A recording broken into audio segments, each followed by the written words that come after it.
नमस्कार दोस्तों, आदर्श ज्ञान में आपका स्वागत है। आज हम रीजनिंग के प्रैक्टिस सेट 130 करेंगे, जिसमें रीजनिंग के 20 इंपॉर्टेंट प्रश्न हैं। यदि आप एसएससी, रेलवे या किसी भी स्टेट एग्जाम की तैयारी कर रहे हैं तो ये प्रैक्टिस सेट आपके लिए काफ़ी इंपॉर्टेंट है, क्योंकि इस प्रैक्टिस सेट में जो प्रश्न दिए गए हैं उसी टाइप के प्रश्न आपके परीक्षा में पूछे जाएंगे। तो चलिए हम शुरू करते हैं प्रश्न संख्या 1 से। वीडियो को शुरू से अंत तक जरूर देखिएगा। वीडियो अच्छा लगे तो लाइक और कमेंट कर दीजिएगा। चैनल पे नए आए हैं तो प्लीज चैनल को सब्सक्राइब कर लीजिए। अब यहाँ क्वेश्चन नंबर 1। सूर्य और पृथ्वी, चंद्रमा, सूर्य और पृथ्वी का जब हम वेन डायग्राम बनाएंगे तो किस प्रकार का आकृति, उत्तर आकृति हमें मिलेगा, वो हमें बना के आपको प्रैक्टिकल दिखाना है। मान लीजिए चंद्रमा, सूर्य और पृथ्वी, ये तीन यूनिवर्स नाम हैं। ये तीनों क्या हैं? ब्रह्मांड के यूनिवर्स हैं। चूँकि ब्रह्मांड हमारे दुनिया में एक ब्रह्मांड है, तो उस ब्रह्मांड के तीन यूनिवर्स हैं। तीनों यूनिवर्स के नाम अलग अलग नाम हैं। ये चंद्रमा का नाम अलग यूनिवर्स हुआ, सूर्य अलग यूनिवर्स हो गया और पृथ्वी अलग यूनिवर्स हो गया। तो ये तीनों का जब हम डायग्राम बनाएंगे तो तीनों अलग अलग डायग्राम बनेगा। तीनों का डायग्राम अलग अलग होगा।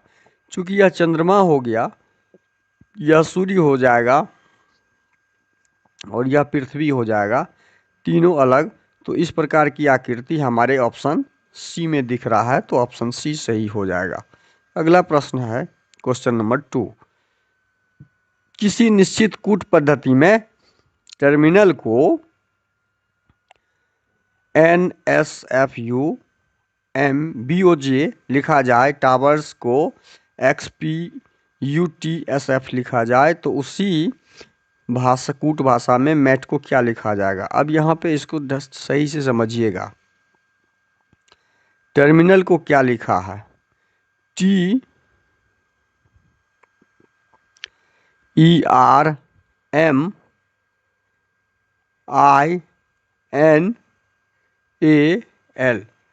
टर्मिनल। दूसरा क्या है? Tower, TOWER, towers. उसी प्रकार से हम मैट का निकालेंगे। तो पहले इस दोनों का हमें पहले इस दोनों शब्दों का हमें ज्ञात कर लेना होगा। टर्मिनल का कोड जो दिया है यहाँ पे, वो देखिए क्या दिया है। टर्मिनल का कोड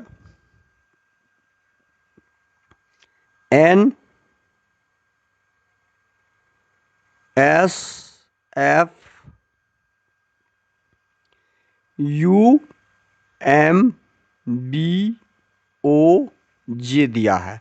इसको क्या किया देखिए, इसमें कुल जब लेटर में कोड दिया हो तो हमें ज्ञात करना होता है कि कहीं ये क्रॉस में तो नहीं है, क्योंकि बड़ा लेटर है।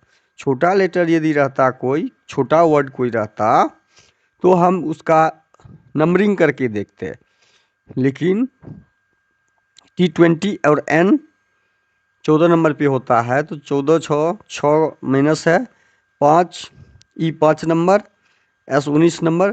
तो नंबर का यहाँ पे कोई गेमिंग नहीं है, नंबर का कोई भी पैटर्न इसमें नहीं है। यहाँ पे हमें दूसरा पैटर्न ढूंढना होगा। तब हम क्या ज्ञात करते हैं कि टोटल नंबर ऑफ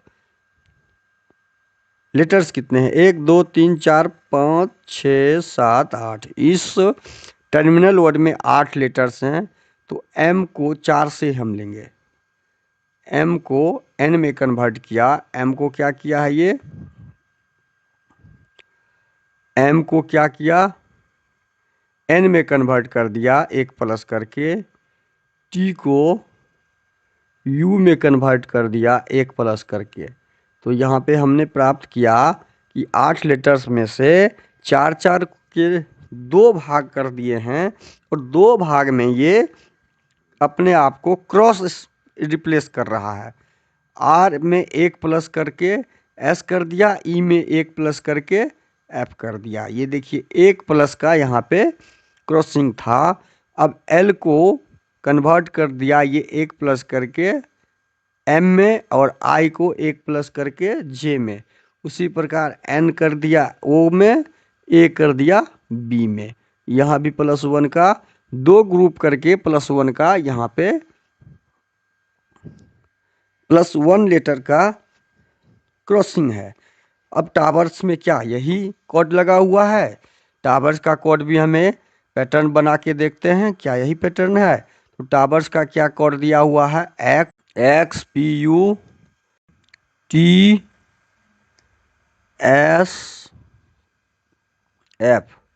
अब इस कोड को हम पिछले पैटर्न के हिसाब से मैच करेंगे। यहाँ पे 6 लेटर्स है, 6 लेटर्स में से हम 3 लेटर्स का मैच करेंगे। तो W को कन्वर्ट कर दिया ये किस में? X में। T को कन्वर्ट कर दिया U में +1 करके, और O को कन्वर्ट कर दिया P में। उसी प्रकार E को कन्वर्ट किया +1 करके F में, S को कन्वर्ट किया T में, और R को कन्वर्ट कर दिया +1 करके। हमने पैटर्न पा लिया कि इस वर्ड के बीच क्या पैटर्न है। उसी प्रकार मैट का हम जब ज्ञात करेंगे, यहाँ मैट का MAT 4 लेटर है यहाँ पे, तो इस 4 लेटर का जब हम ज्ञात करेंगे तो 2 लेटर का क्रॉस करेंगे। हम कितने लेटर का क्रॉस करेंगे? 2 लेटर का क्रॉस करेंगे। तो A कन्वर्ट कर देगा B में, M कन्वर्ट कर देगा N में, E कन्वर्ट कर देगा किस में? +1 है, देखिए यहाँ भी +1, यहाँ भी +1 करना होगा।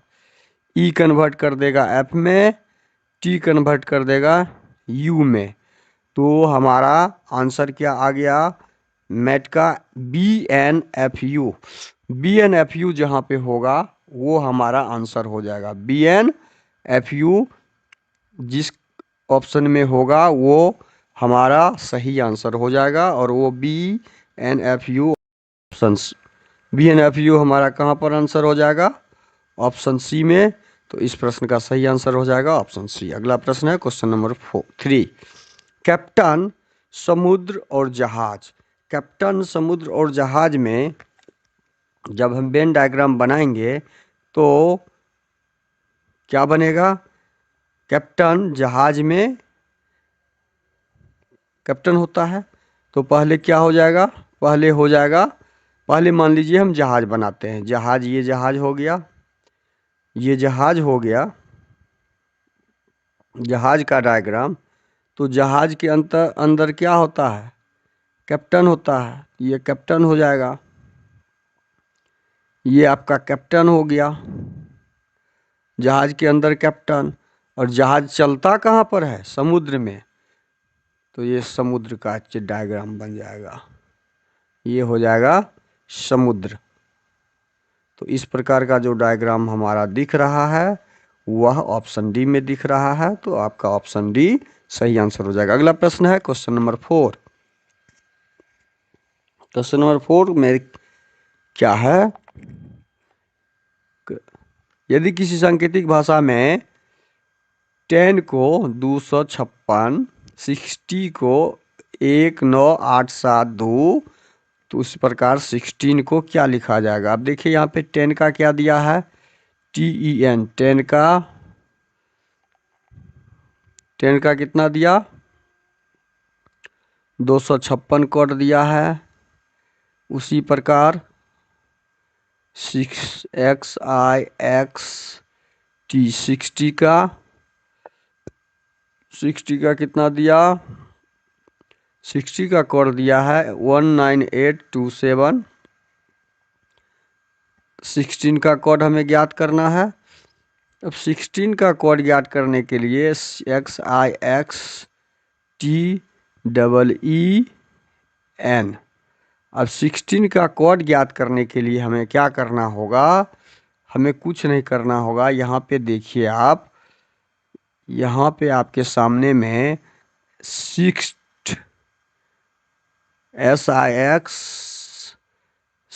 इतना का कोड जो होगा वो हम यहाँ डाल देंगे। तो इस 4 अक्षर का कोड 1982 हो जाएगा। तो 1982 हमने डाल दिया। अब डबल ई का कोड कहाँ पर, यहाँ है ई, तो ई का कोड हो जाएगा यहाँ से 5। ई का कोड क्या हो जाएगा 5, तो डबल 5। और उसके बाद हम क्या ढूंढेंगे, एन का कोड, एन यहाँ पर है, एन यहाँ पर है, तो एन का कोड यहाँ पर 6 है, तो एन का कोड यहाँ से 6 हो जाएगा। तो हमारा आंसर हो गया।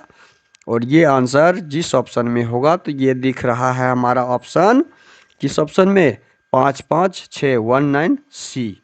तो हमारा इस प्रश्न का सही आंसर क्या हो जाएगा, ऑप्शन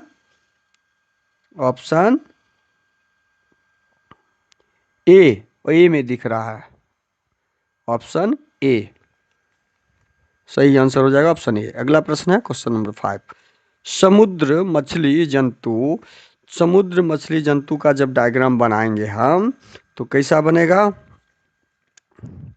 समुद्र मछली जंतु।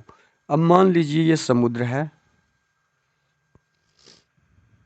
ये समुद्र है, तो समुद्र में कुछ जलीय जंतु भी रहते हैं, जलीय जंतु हो गया, और समुद्र में कुछ मछली भी रहते हैं, मछली भी पाए जाते हैं।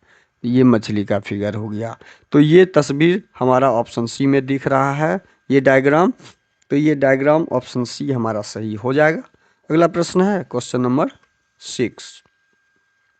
वकील, कचहरी और अस्पताल, वकील कचहरी का संबंध स्थापित करते हुए प्रश्नवाचक चिन्ह का अस्पताल के साथ संबंध। वकील कचहरी में रहता है, कोई भी वकील कहाँ रहता है, कचहरी में, क्योंकि उसका कार्यालय वकील का कचहरी कोर्ट होता है। उसी प्रकार वकील का संबंध कचहरी से है, तो उसी प्रकार अस्पताल में कौन रहता है, डॉक्टर। अस्पताल में कौन रहता है, डॉक्टर। तो इस प्रश्न का सही आंसर ऑप्शन सी हो जाएगा। अगला प्रश्न क्वेश्चन नंबर 7। स्तनधारी कौवा और गाय का डायग्राम जब बनाएंगे हम, तो इसका डायग्राम क्या बनेगा, इसका कौवा एक अलग जानवर होता है, तो कौवा का पहले बना दीजिए। जब कौवा का हम बना देंगे, तो स्तनधारी गाय का हम बनाएंगे, गाय के अंदर स्तनधारी बन जाएगा, तो गाय स्तनधारी जानवर पाया है, ये बन गया। तो इस प्रकार का डायग्राम हमारा ऑप्शन बी में दिख रहा है, तो हमारा ऑप्शन बी सही आंसर हो जाएगा, हमारा ऑप्शन बी सही आंसर हो जाएगा। अगला प्रश्न है क्वेश्चन नंबर 8। संपादक और पत्रिका का संबंध जिस प्रकार है, उसी प्रकार हमें ऑप्शन से ढूंढना है। संपादक पत्रिका का संबंध कैसे स्थापित करेंगे, जैसे क्या है कि पत्रिका का संपादन कौन करते हैं, पत्रिका का संपादन, पत्रिका बिना संपादन का काम नहीं लिखा जा सकता है। उसी प्रकार इस चारों ऑप्शन में बिना डायरेक्टर का फिल्म निर्माण नहीं किया जा सकता। तो हमारा ऑप्शन डी जो है वही संबंध स्थापित करता है। तो इस प्रकार ये इस प्रश्न का सही आंसर ऑप्शन डी हो जाएगा। अगला प्रश्न है क्वेश्चन नंबर 9। क्वेश्चन नंबर 9 में दिया है पुरुष पुस्तक पिता के लेखक, पुरुष पुस्तक पिता का डायग्राम जब हम बनाएंगे, तो कैसा डायग्राम बनेगा, पुरुष पिता का पहले हम बना देंगे, तो जितने भी पिता होते हैं वो सारे क्या होते हैं, पुरुष होते हैं। लेकिन पुस्तक एक अलग चीज है, तो पुस्तक का अलग बना देंगे हम। तो इससे यह डायग्राम ऑप्शन बी में है, तो इस प्रश्न का सही आंसर ऑप्शन बी हो जाएगा। अगला प्रश्न है क्वेश्चन नंबर 10। देखिए अनडेटेड को एटेडुयन, देखिए इसको क्या किया है, ये मान लीजिए इसमें नंबरिंग कर दें 1 2 3 4 5 6 7। तो यहाँ पे ये क्या किया, इसको ये 4 नंबर पे है, तो 4 5 6 7 और 7 4 5 6 7 कर दिया, UND यानी 4 5 6 7 1 2 3 कर दिया। उसी प्रकार से हम करेक्ट को जब हम नंबरिंग करेंगे, करेक्ट का नंबरिंग करते हैं तो 1 2 3 4 5 6 7 सेम पैटर्न हमें डालना है यहाँ पे 4 5 6 7 तो 4 5 6 7 उसके बाद पैटर्न 1 2 3 का था 1 2 3 अब 4 5 6 7 में क्या है तो हम यहाँ से शुरू करेंगे लिखना R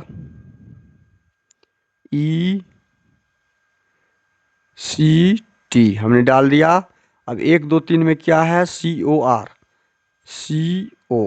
तो हमारा आंसर क्या हो गया RECTCOR ये आंसर हो गया। और ये आंसर किस ऑप्शन में दिख रहा है ये आंसर आपका ऑप्शन डी में दिख रहा है। तो इस प्रश्न का सही आंसर क्या हो जाएगा ऑप्शन डी।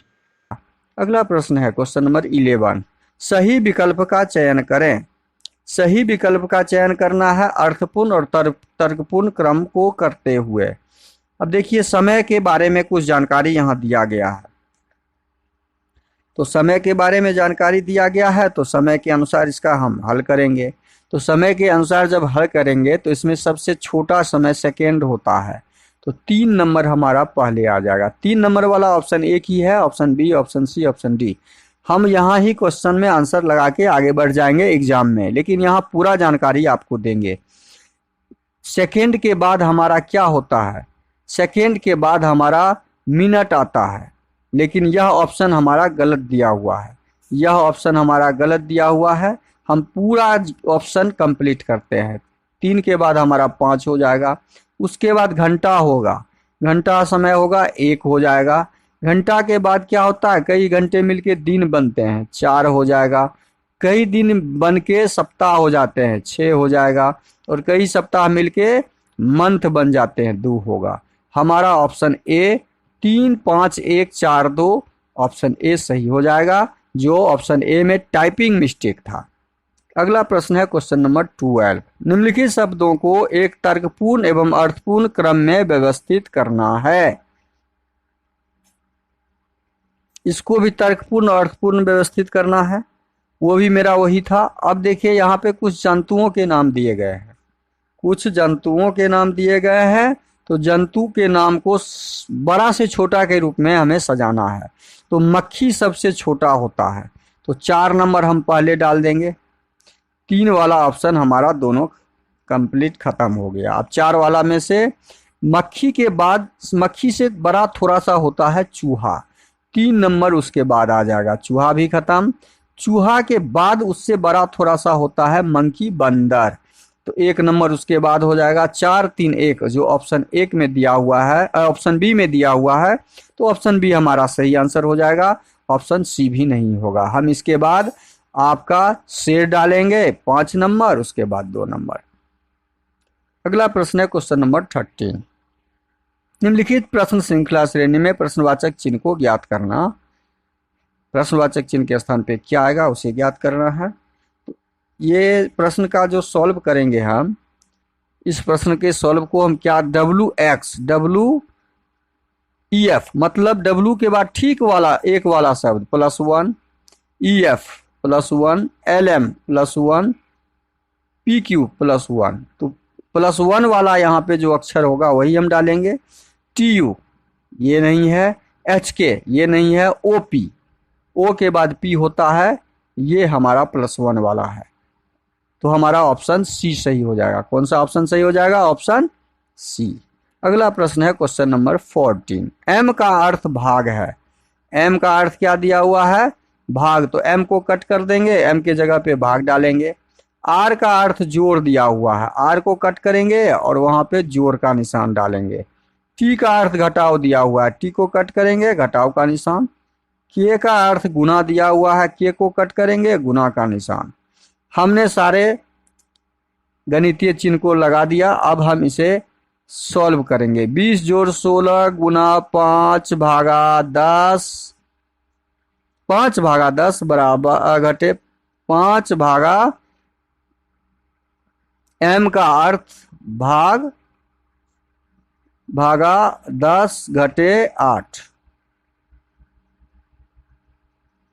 20 जोड़ 16 गुना 5 गुना 1/10 घटे 8, 5 दूनी 10, 2 चौके 8। अब हम क्या करेंगे, 20 4 24, 24 में 8 घटा लेंगे। 24 में जब 8 घटेगा तो हमारा कितना हो जाएगा, तो 8 14 में से 8 गया 6 और 1 16, कितना आंसर आ रहा है, 16 आंसर आ रहा है। तो हमारा टाइपिंग मिस्टेक है यहाँ पे option D. Option D 16, option 16 हो जाएगा टाइपिंग मिस्टेक। ऑप्शन डी हमारा सही हो जाएगा। अगला प्रश्न है क्वेश्चन नंबर 15। दिए गए कथनों में से कौन सा निष्कर्ष कथनों का सही तार्किक रूप से अनुसरण करता है। तो यह कौन सा सही तार्किक रूप से अनुसरण करता है, उस कथन को पढ़ते हैं। कथन में दिया हुआ है सभी तेंदुए शेर हैं। तो जितने भी तेंदुए हैं तो पहले हम तेंदुआ का डायग्राम बनाएंगे, तेंदुआ। और जितने तेंदुए हैं वो सारे क्या हैं, तेंदुए शेर हैं। शेर का हमने डायग्राम बना लिया। दूसरा से स्टेटमेंट है कुछ बाघ तेंदुए हैं। कुछ बाघ यहाँ पे दिया हुआ है, कुछ बाघ तेंदुए हैं। तेंदुए का कुछ एरिया बाघ के अंदर आ जाएगा। तेंदुए का कुछ एरिया बाघ के अंदर आ जाएगा। तो ये बाघ का हमने डायग्राम बना दिया। ठीक है, अब ये डायग्राम को निष्कर्ष क्या है, निष्कर्ष पढ़ेंगे, निष्कर्ष में आंसर ढूंढेंगे। कुछ बाघ शेर हैं। बाघ जो है, बाघ का कुछ भाग शेर में है। हाँ है, ये कुछ भाग जो है यहाँ पे दिखा रहा है, ये एरिया शेर वाला एरिया और बाघ वाला दोनों कॉमन है, तो कुछ भाग तो है ही। तो ये स्टेटमेंट हमारा सही हो जाएगा, निष्कर्ष सही हो जाएगा। ये निष्कर्ष हमारा सही हो जाएगा। अब सेकेंड निष्कर्ष पढ़ते हैं। दूसरा निष्कर्ष क्या है, कोई शेर बाघ नहीं है। शेर है, कोई भी शेर बाघ नहीं है। क्यों नहीं है, बाघ शेर तो दोनों का डायग्राम आपस में घुसा हुआ है। कुछ शेर बाघ भी है और कुछ बाघ शेर भी है। तो हमारा स्टेटमेंट सेकेंड गलत स्टेटमेंट निष्कर्ष दिया हुआ है, यह निष्कर्ष गलत है। तो हमारा ऑप्शन में आंसर क्या हो जाएगा, केवल एक निष्कर्ष अनुसरण करता है। तो ऑप्शन ए में दिया हुआ है, तो ऑप्शन ए सही हो जाएगा। अगला प्रश्न है क्वेश्चन नंबर 16। दी गई आकृति में कौन सी संख्या बड़े पंजे वाले जंगली जानवरों को दर्शाता है। बड़े पंजे, देखिए बड़े पंजे वाले, और ये है बिना पूंछ वाले, और ये है जंगली जानवर। हमें ढूंढना है बड़े पंजे वाले जंगली जानवर। तो इसको हम नहीं देखेंगे, बड़े पंजे वाले जंगली जानवर को ढूंढना है। तो बड़े पंजे वाले यहाँ पर है जो इसमें लगा हुआ है, और जंगली जानवर यहाँ पर दिख रहा है। दोनों कॉमन वाला हमें ढूंढना है। तो 9 2 11, कुल कितने जानवर हो जाएंगे, 11 जानवर, या 2 9 या 9 2 हो जाएगा। तो ऑप्शन में 2 9 दिया हुआ है, तो ऑप्शन बी हमारा सही आंसर हो जाएगा। अगला प्रश्न है क्वेश्चन नंबर 17। 55 विद्यार्थियों की कक्षा में, देखिए कितना आसान है प्रश्न। जब इस तरह के प्रश्न हो तो कुल विद्यार्थियों की संख्या बराबर होता है बाएं से या दाएं से जोड़, बाएं से या दाएं से घटे 1। अब 55 यहाँ पे दिया हुआ है और हमें निकालना है दाएं से। तो हम दाएं को छोड़ देंगे, बाएं को ले आएंगे इधर। बाएं का कितना भाग दिया हुआ है, 28, और जोड़ दायां दिया हुआ है। बहुत आसान है ये प्रश्न, और इसमें से एक प्रश्न आपके एग्जाम में आते ही हैं। तो हमारा ये इधर आ जाएगा, प्लस में है तो माइनस में, ये माइनस में है तो प्लस में। तो हम जब इसको सॉल्व करेंगे तो 55 में से 28 घटा लेंगे और 1 जोड़ देंगे, तो हमारा दायां आंसर आ जाएगा। तो दाएं से कितना भाग हो गया, 55 में 1 जोड़ेंगे 56, और 56 में से 28 घटा लेंगे तो 16 में से 8 जाएगा 8, 28। हमारा आंसर क्या आ जाएगा, 28वें स्थान है दायां तरफ से। तो इस प्रश्न का सही आंसर क्या हो जाएगा, हमारा 28 हो जाएगा। अगला प्रश्न है क्वेश्चन नंबर 18। उस आकृति की पहचान कीजिए जो आकृति पैटर्न को पूरा करे। अब देखिए ये इधर है, ठीक इसके विपरीत दिशा का इधर ये है, तो ये इधर है। तो हमारा यहाँ पे आकृति तो पहले गोलाकार बनाएगा, ये आकृति गोलाकार बनने के बाद इसमें सटा के ऐसा आकृति बनेगा। तो ये गोलाकार वाला तो हम देख रहे हैं, और उसके बाद एक लाइन दिया हुआ है, इस गोला में एक लाइन भी होगा। तो गोला में लाइन तो यहाँ पे ही दिख रहा है, ये उल्टा है, ये नीचे की तरफ दिशा है और ये ऊपर की तरफ है, ये संभव ही नहीं। तो ऑप्शन ए हमारा सही हो जाएगा। अगला प्रश्न है क्वेश्चन नंबर 19। निम्नलिखित आकृति का दर्पण प्रतिबिंब, यह दर्पण प्रतिबिंब दायां का बायां हो जाता है और बायां का दायां हो जाता है। तीर का निशान तो ज्यों का त्यों ही रह जाएगा। तो ये जो दायां तरफ जो मुड़ा हुआ है, ये तीर का निशान, ये घूम के हमारा बायां तरफ हो जाएगा, बायां तरफ हो जाएगा। दर्पण में बायां तरफ वाला हमारा ऑप्शन ए, ऑप्शन सी नहीं है, कट जाएगा। अब देखिए ऑप्शन बी और डी में कौन सा आंसर हमारा होगा। बी और डी में आंसर जब ढूंढेंगे हम, तो दोनों आंसर में सेम नहीं दिख रहा है। देखिए यहाँ पे दोनों तरफ तीर का निशान दिया हुआ है, बी में दोनों तरफ, लेकिन यहाँ पे हमारा एक ही तरफ है, तो एक तरफ वाला ही हमारा आंसर होगा, ऑप्शन डी। ऑप्शन बी भी नहीं होगा, तो इस प्रश्न का सही आंसर डी हो जाएगा। अगला प्रश्न है क्वेश्चन नंबर 20। नीचे दिए गए क्रम में अगली आकृति कौन सी आएगी। अब यहाँ पे आकृति जो आएगी, एक एक आकृति चारों ओर से माइनस करके अगली आकृति बनाई गई। तो एक एक आकृति यहाँ भी माइनस करके हम अगली आकृति ढूंढेंगे। तो मतलब इस प्रकार की आकृति 4 और एक बीच में, 4 और एक बीच में, 4 और एक बीच में। Option A, option C, option D नहीं दिख रहा, ऑप्शन बी दिख रहा, हमारा ऑप्शन बी सही हो जाएगा। वीडियो शुरू से अंत तक जरूर देखिए। वीडियो अच्छा लगे तो लाइक और कमेंट कर दीजिएगा। चैनल पे नए आए हैं तो प्लीज चैनल को सब्सक्राइब कर लीजिए और दोस्तों को अधिक से अधिक शेयर कर दीजिए। थैंक यू, धन्यवाद, जय हिंद,